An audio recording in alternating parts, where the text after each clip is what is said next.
Welcome to Feltham Community Sports Centre this afternoon as we announce a brand new partnership between the Mo Farah Foundation, Sport Impact and Brentford FC Community Sports Trust. A new project called Motivate Hounslow. And this afternoon we'll be meeting and speaking to people from all three of those organisations, plus Sport England. And of course, Mo Farah will be joining us on the stage as well. I'd also like to extend a special warm welcome to the Mayor of the London Borough of Hounslow, Councillor Corinna Smart, and the Right Honourable Seema Malhotra MP for Feltham and Heston. Well, over the last couple of hours, I've noticed a few young at heart and very young people having a go at sports as diverse as flag football, to dodgeball, basketball, to trampolining, and not forgetting, of course, good old football. And now it's time to find out a bit more about why this partnership, initially over the next 3 years, will be fundamentally engaging young age people between 14 and 25 to be involved in sport in the London Borough of Hounslow.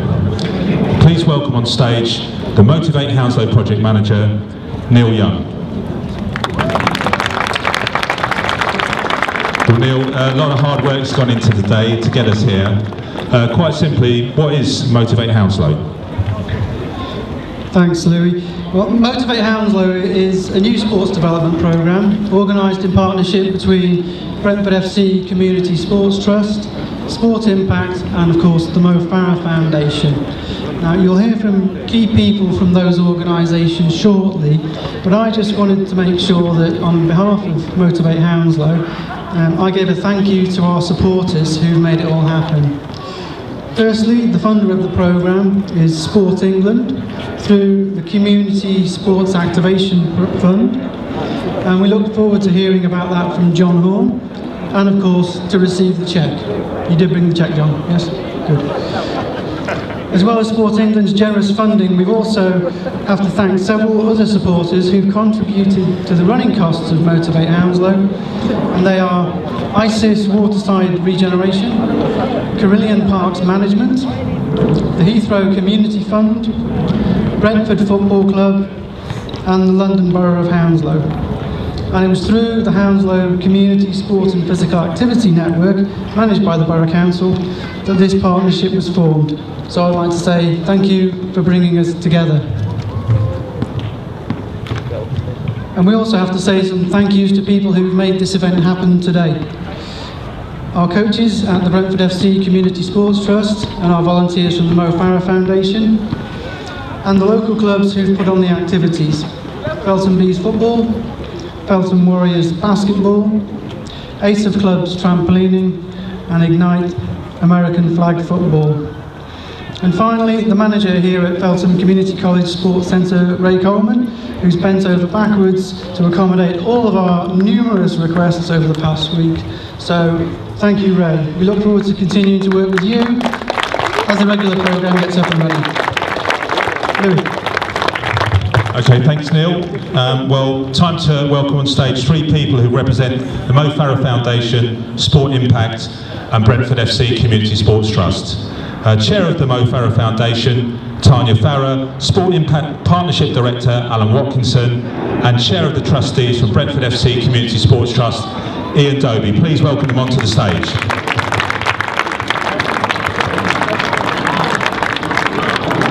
Okay, we're just waiting for Ian here. Ian, I'll just pop you in here if I may. Well, I'll start with you, Ian. Well, the Community Sports Trust has got a long track record in sports development, but this programme is obviously a little bit different. What benefits do you think working between the Trust, the Mo Farah Foundation and Sport Impact will bring? Thanks, Louis. I think that's a really good question. What Motivate Hounslow does is bring together three very, very strong partners, delivering three key strengths. Firstly, we have Sport Impact, that's Hounslow Sport Impact. It's an organisation at the heart of the community, providing an essential link with the schools and the programme. And then, of course, we have the Mo Farah Foundation, which is, of course, carrying the name of a world-class, world-renowned athlete. I think that the great thing about that is a Hounslow schoolboy, ex-Hounslow schoolboy, spotted by Alan Watkinson many years ago. And what Alan did was spot the potential and work with that to create that fantastic athlete that we know now as Mo Farah. I think very importantly, what Mo wants to do is leave a legacy that extends way beyond the gold medals and the accolades he's achieved in life, in the form of his foundation, and actually giving back to the community. Finally, last and not least, is of course our own Brentford FC Community Sports Trust. It's a really strong organisation. We've got 27 years of delivering sport to the community.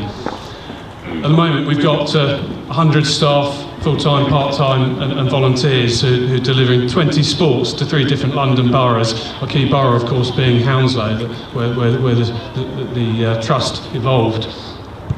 In the last year alone, we've delivered 6,000 sessions to over 14,500 participants, which is a great achievement. There's, if you do look at the programme, all of those statistics are included there. We're really proud of our involvement with that. What this programme does, of course, is introduce us to new partners. It's an extension of what we're already well known for and what we do well, which is delivering that sport to the people that matter, and it's the young 14 to 25-year-olds in the borough of Hounslow, and we're hoping that experience that Mo had in the last few years with Alan, that the new motivators are going to be able to get hold of some of the local talent and actually turn that around either into great sportsmen, great athletes and great people. And using sport as that vehicle. So I think in summary, the programme's all about partnership. It's all about the community, strengthening the community, building people's confidence, and we're hoping this, together with the new stadium that in 3 years' time we're going to be working from, will help foster those partnerships, foster this strong partnership with the Mo Farah Foundation and other like-minded organisations. Thanks, Ian. Tanya, just to ask you, the Mo Farah Foundation, you carry out some fantastic work at home and abroad. How does this project fit in with the aims and aspirations of the Mo Farah Foundation?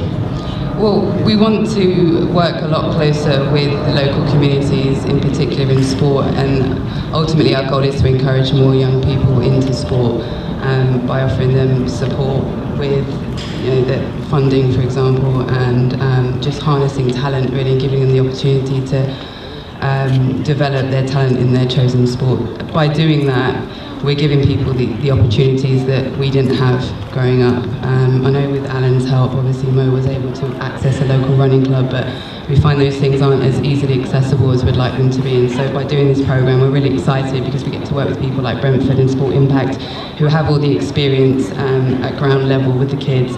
And hopefully using Mo's influence and our backing, we can help develop this into something across the UK. But we wanted to start in Hounslow because this is where we're from, this is where our heart still lies, and we can see all the talent out there. We just want to try and develop that further, so we're really excited.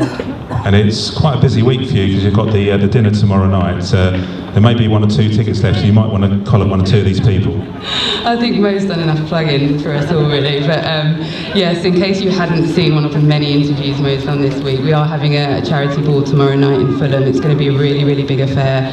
The purpose of the night is to raise as much money as possible for the foundation. We've got some very big names in entertainment and sport showing up, so it will be quite star-studded. But tickets are still available. We really are quite close now because it's only happened tomorrow. But if you want tickets, then get in touch with us through the website and we can sort that out. Tanya, thanks very much.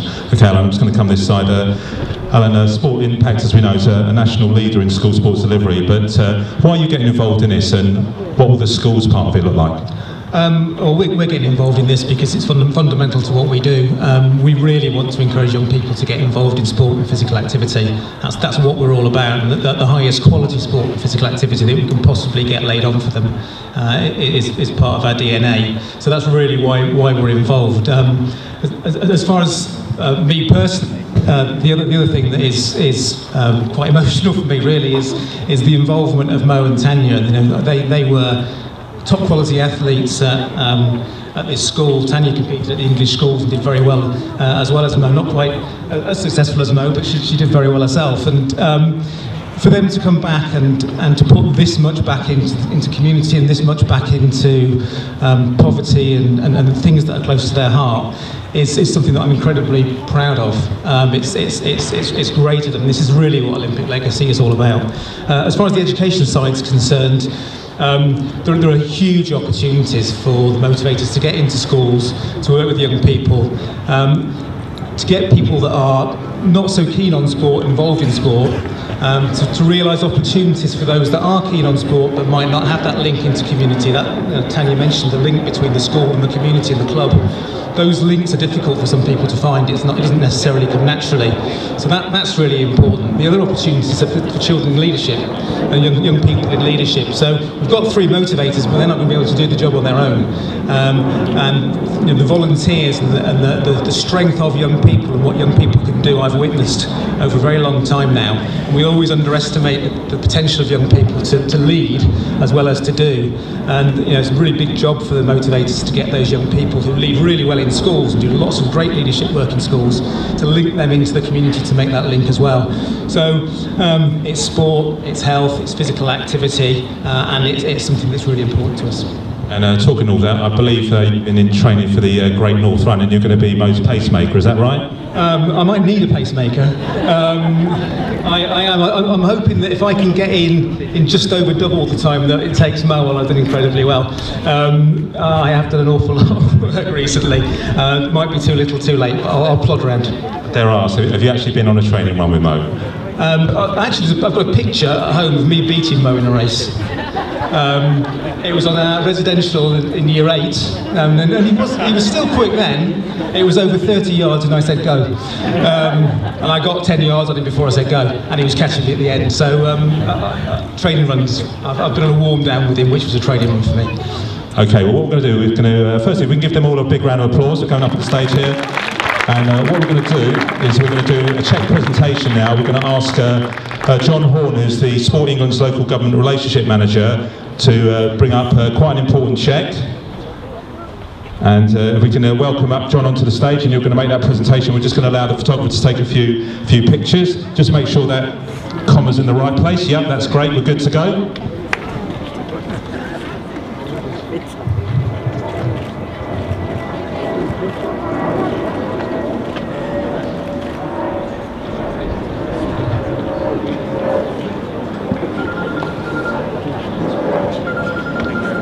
Okay, all right, thanks very much.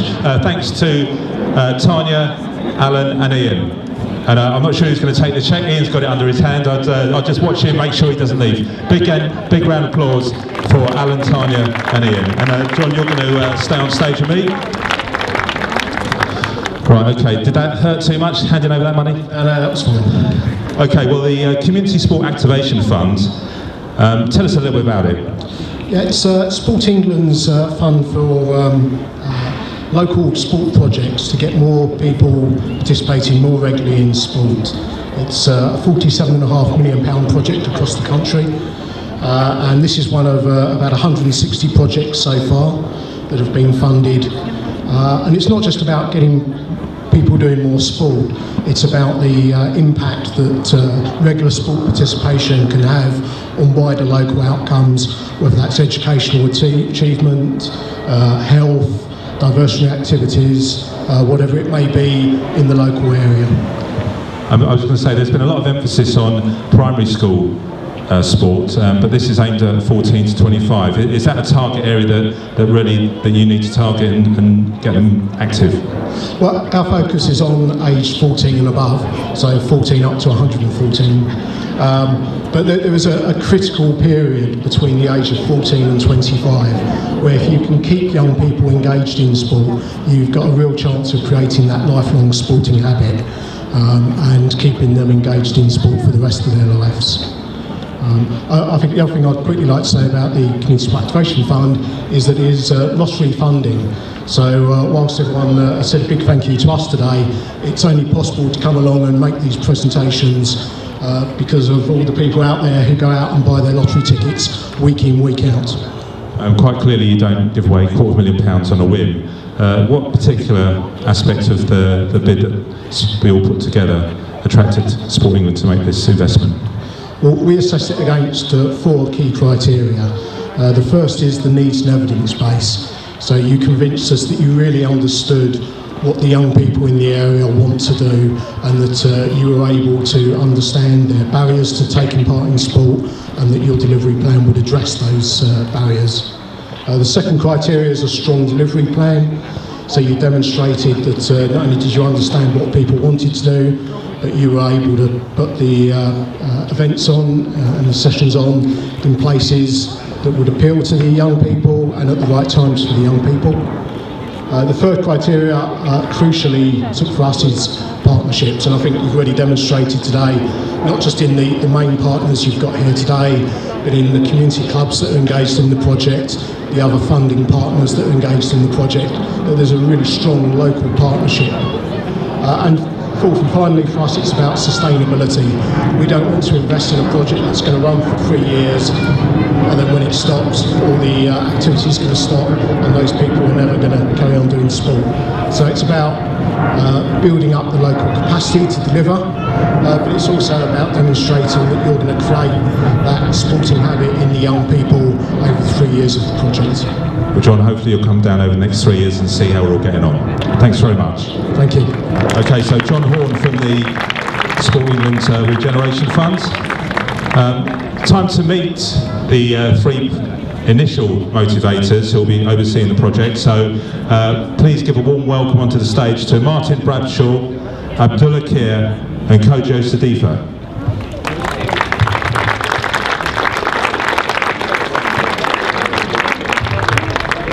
All right, guys, £250,000 on your 3 shoulders. Let's find out a little bit about you. Just tell us a little bit about yourself, Abdullah. I've come from a sporting background, heavily involved in football and now cycling. Just trying to raise the profile of sport and encourage more people to get involved and enjoy it. And Kojo, how about you? I just finished graduating from university in Manchester Met, and I aspire to deliver programs such as this, and I thought this was a great opportunity to do so. Now, Martin, I know about your football background, and you've done quite a bit with the trust already. This is slightly different for you. How are you hoping to get young people involved in this? Just going to use what I've learned at uni over the last 3 years, and going into like secondary schools and knowing what they want, how I can make it more fun. So making sure that it's not boring, make sure everything they do is through games, and they learn that way, best way. And how can they get involved, Abdullah? Well, us 3 are initially going to be spreading the word and trying to set up projects in and around Hounslow. I think our main aim is to really engage. Obviously, it's a 14 to 25-year-old bracket, so we want to go into communities and almost deliver educational projects and have a platform where people can not only participate but involved in coaching ways and educational ways as well. So. And what do you think the biggest challenges that you face in this? In terms of the biggest challenges, mainly people don't know where to go, first thing. So we're going to try and make us as visible as possible so that people can know where to go, and also promote the social element to enjoy sport, rather in comparison to the competitive element that's been promoted that puts young people off.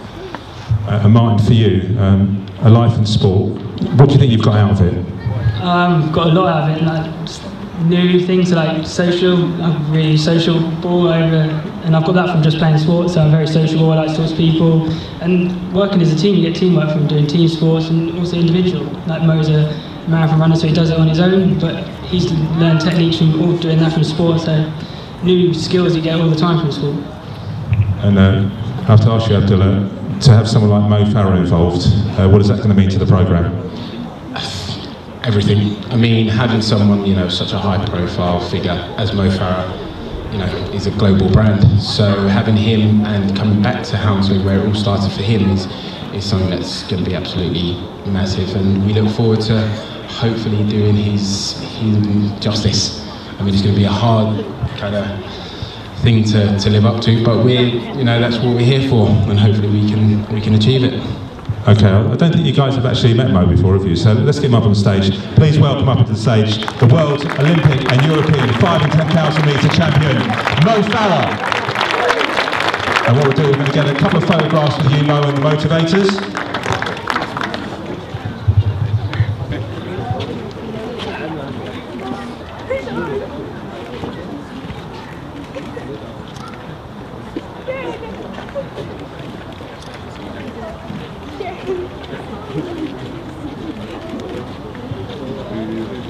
Okay, and a big round of applause for our motivators as they go off the stage, Martin, Kojo and Abdullah.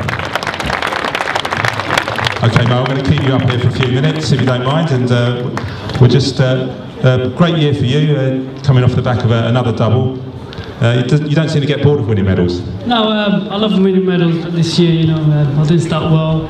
I was ill a bit, and then from the marathon, recover from that was a bit hard.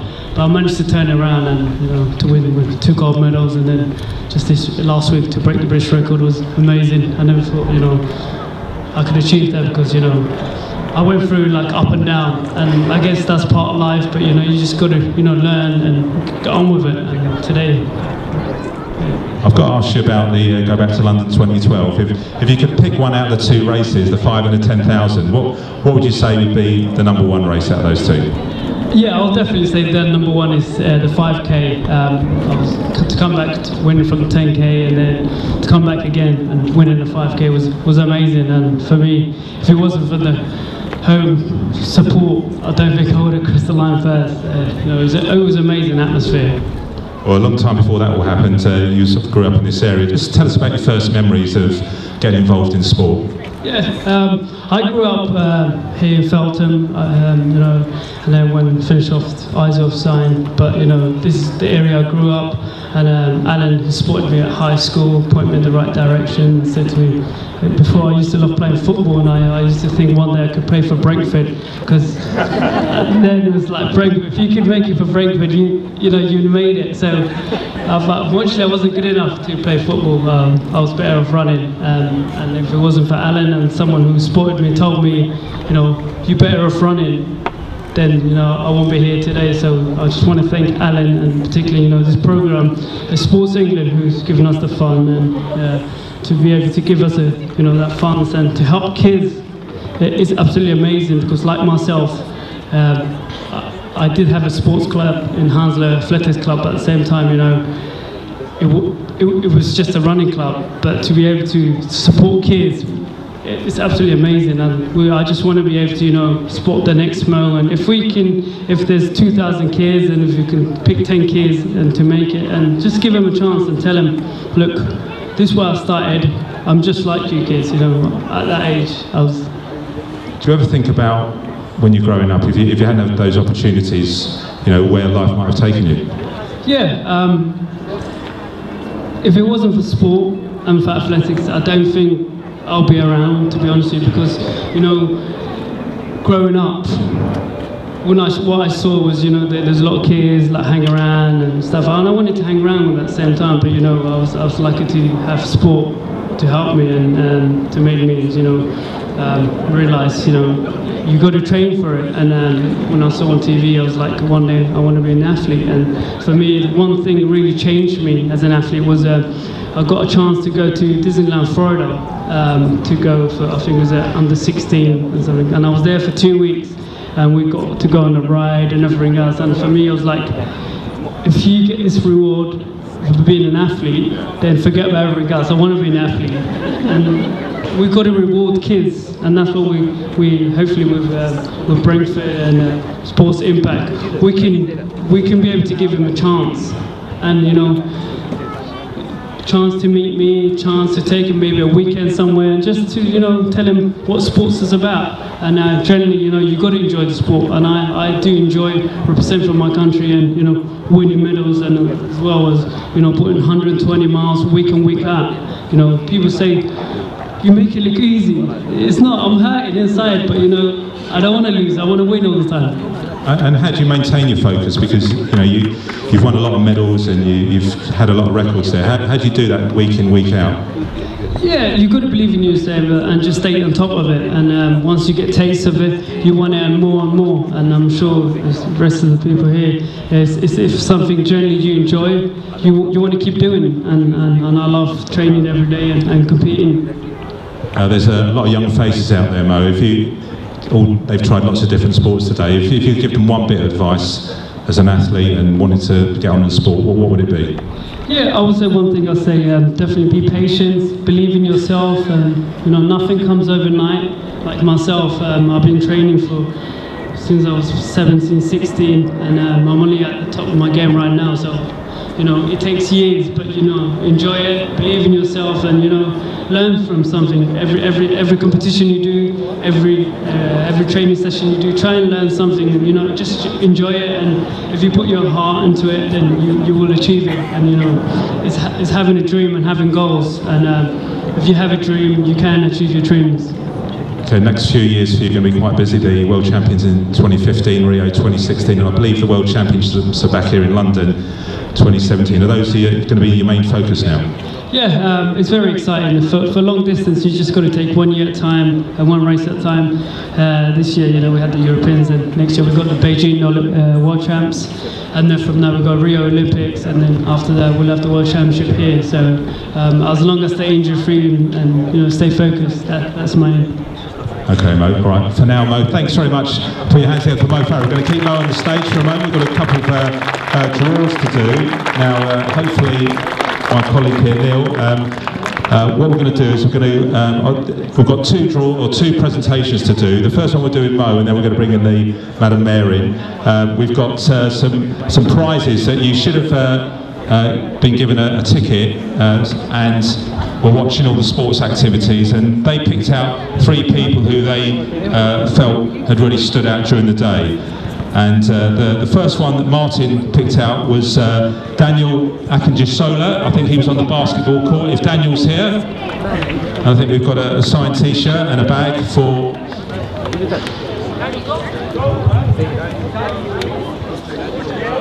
Where's Daniel?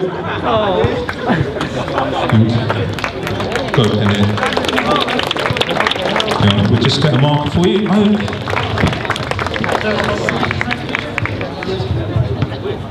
Okay, we're going to get a photograph as well there, Daniel, with you and Mo and the Mayor.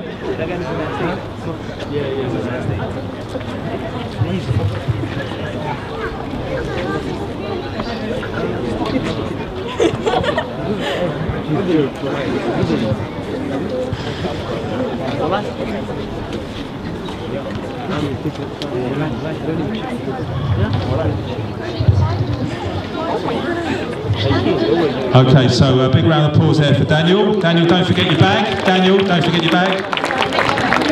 See, that's how much that T-shirt meant to him. Okay, next up, Abdullah. He picked someone. I think he was on in the boxing hall. Dominika Chikoska. If she could come up on the stage, Dominika, up you come and meet Mo and the Mayor. And we'll do a photograph as well.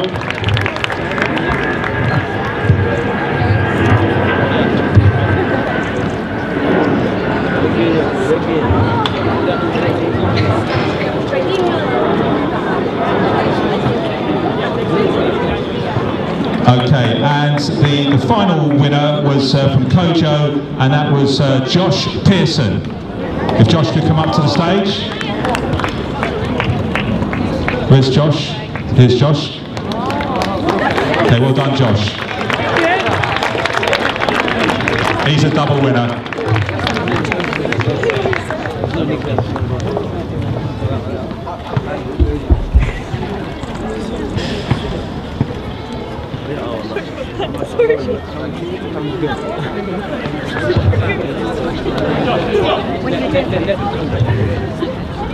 I think Dad's coming along for a picture as well. Are you after a selfie as well? Yes, no selfies. Okay, expect to see them on social media later. Okay, well that's pretty much the formal part of the afternoon finished. I'd like to say a very big thank you to Mo Farah for coming down here this afternoon. I know there's going to be some photographs done, a bit of formal photographs, and also to the mayor as well. Thank you to everyone. If I could please obviously ask you to leave safely when you leave the car park. There's lots of people around, so make sure that you've got everything before you go, and we'll call out for the photographs very shortly.